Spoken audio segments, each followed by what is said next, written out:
Helpings for the Heart. It is written founder George Vandeman's favorite stories. Rules and Hearts.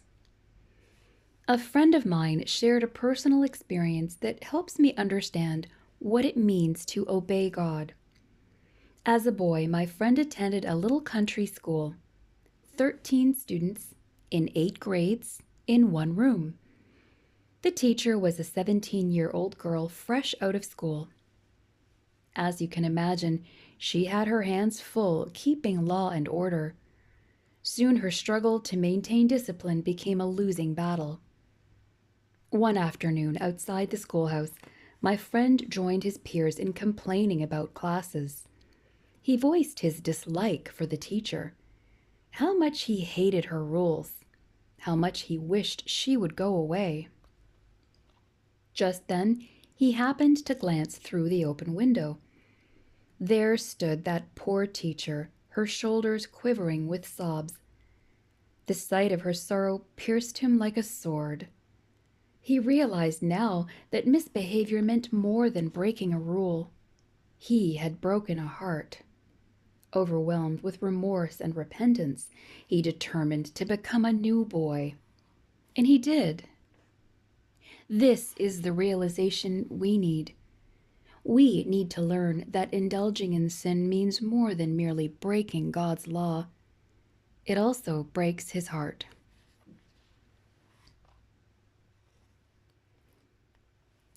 Blind spots. Karl Marx wrote passionately about the poor, especially the working class poor.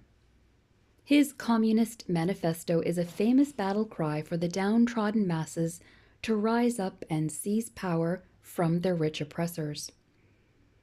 Although he lived a very conventional middle-class life in 19th century England, Marx worked tirelessly for revolutionary change. An intense moral vision of justice for impoverished people dominated his life.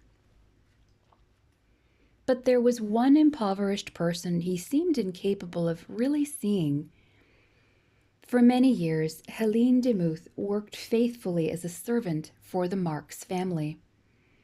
But one day, Karl Marx either raped or seduced her, and she became pregnant. Karl's wife didn't find out about this until the child was born.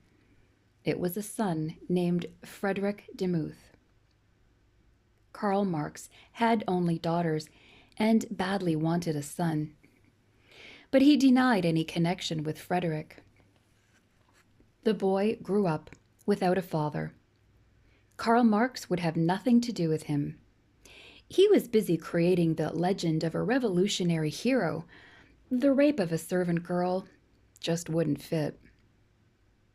Karl Marx saw so clearly the desperate conditions of the impoverished workers of England, but he couldn't see the needs of the poor girl he had wronged, or the son he rejected. Blind spots, they plague us all. The great moral duties to humanity are clear to us, but specific obligations to our neighbors grow hazy.